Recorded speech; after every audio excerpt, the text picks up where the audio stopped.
اپنی حقیقت، اپنی پہچان ہم کون ہیں.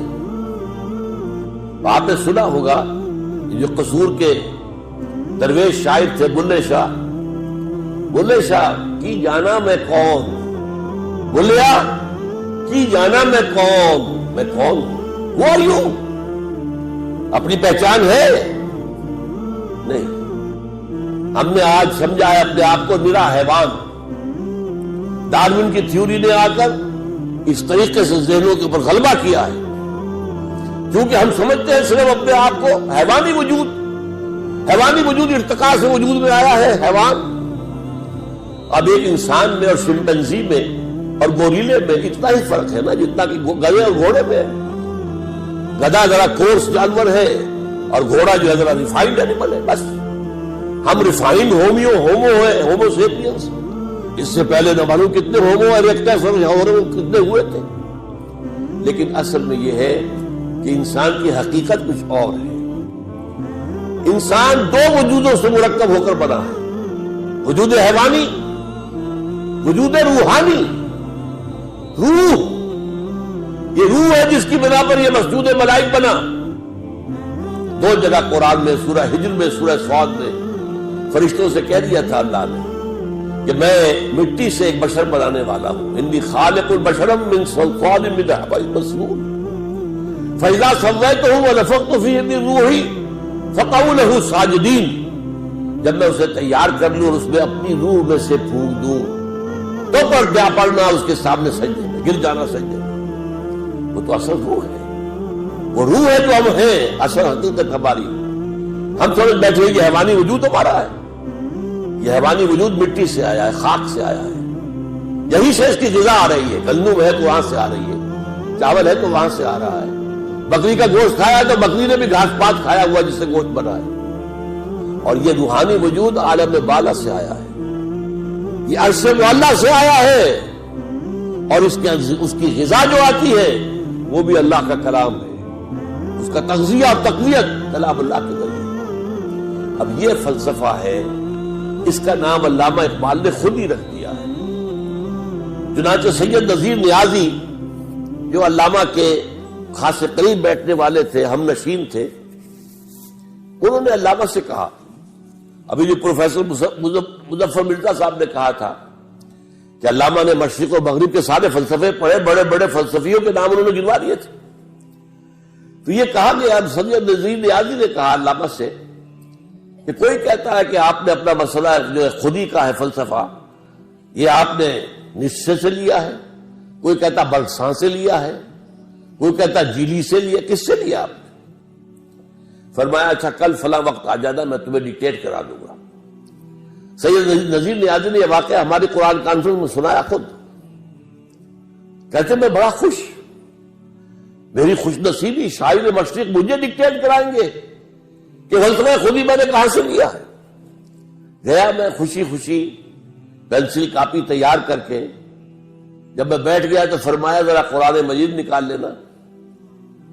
کہتے ہیں کہ میرے ارمانوں پر اوس پڑ گئی. میں سمجھتا تھا فلسفے کی کتاب نکلوائیں گے، وہ ہسٹری آف فلاسفی کی کتاب نکلوائیں گے، کچھ بھی نہیں. قرآن کہا کھولو اسے، اور سورہ حشر اس کی آیت 19 وَلَا تَكُونُوا كَالَّذِينَ نَسُوا اللَّهَ فَأَنسَاهُمْ أَنفُسَهُمْ. ان لوگوں کے مانند نہ بن جانا جنہوں نے اللہ کو بھلا دیا تو اللہ نے انہیں اپنے آپ سے غافل کر دیا. آپ سوچئے یہ اپنا آپ کون سا ہے جس سے انسان غافل ہوتا ہے؟ کیا ہم اپنے حیوانی وجود کے تقاضوں سے غافل ہوتے ہیں؟ پیٹ کھانے کو مانگتا ہے، کیا اس کے لیے بھاگ دوڑ نہیں کرتے؟ ہماری جنسی خواہش ہے، شادی کرتے ہیں، ہمیں آرام چاہیے، ہمیں چھت چاہیے اپنے سر کے اوپر، بناتے کہ نہیں بناتے گھر؟ یہ سارے معاملات جو ہیں یہ در حقیقت ہم کسی چیز سے غافل نہیں ہوتے. دانت میں درد ہو جائے تو چاہے رات کو جا کر 1 بجے کسی ڈینٹل سرجن کا جو ہے جا کر گھنٹیاں بجا بجا کے اسے جگانا پڑے، ہوتا ہے کہ نہیں؟ وہ کون سا اپنا آپ ہے جس سے وہ غافل ہو گیا انسان؟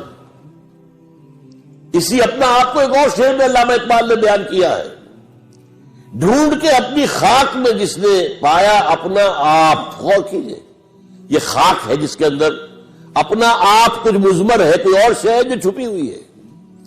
ڈھونڈ کے خاک میں اپنی جس نے پایا اپنا آپ، اس بندے کی دہقانی پہ سلطانی قربان، اپنی خودی پہچان او غافل افغان. یہ اپنا آپ کیا ہے؟ اپنی خودی کو پہچاننا. یہ جو روح ہے جو اللہ سے بہت قریب ہے، یہ روح جو ہے غافل تو نرا صاحب ادراک نہیں ہے نور تجلی بھی اسی خاک میں پنہاں. تم خاکی ہو لیکن اس میں اللہ تعالیٰ کی تجلی موجود ہے. یہ تجلی ہے جس کا نام روح ہے. یہ ہے جو ہمارا اصل ایسنس ہے. اور اس کے لیے میں آپ کو اپنشد کا ایک جملہ سنا دیتا ہوں.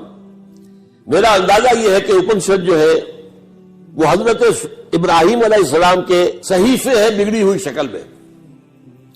توجہ کیجئے، قرآن میں جن کتابوں کا ذکر تورات موجود ہے، چاہے محرف ہے تحریف شدہ ہے تو صحیح، زبور موجود ہے، بک آف سامس، انجیل موجود ہے اگرچہ بگڑی ہوئی ہے، تو پھر یہ صحف ابراہیم کہاں گئے؟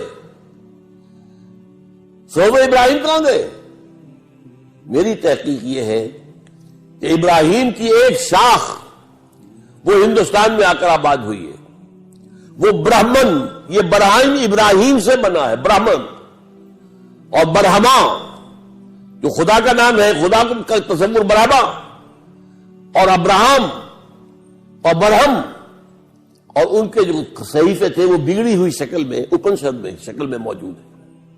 اس کا ایک جملہ سنیے، جیسے قرآن مجید کی آیت ہے وَلَا تَكُونُوا كَالَّذِينَ نَسُوا اللَّهَ فَأَنسَاهُمْ أَنفُسَهُمْ. اسی طرح اپنشد کہتا ہے man in his ignorance identifies himself with the material sheets which encompass his real self. real self تو اندر ہے. یہ گوشت جو ہے لپٹا ہوا ہے، یہ ہڈیاں، گوشت اور پوست اور یہ کھال، یہ سب جو ہے لپٹے ہوئے ہیں. یہ نہیں ہے تم کچھ اور ہو. تم وہ ہو جو اندر بیٹھا ہوا ہے، وہ ہے وہ انسان، وہ ہے انا، وہ ہے خودی، وہ ہے فرائڈ کی زبان میں ایگو. وہ ہے، وہ اصل انسان ہے. یہ تو در حقیقت لباس ہے اس کے.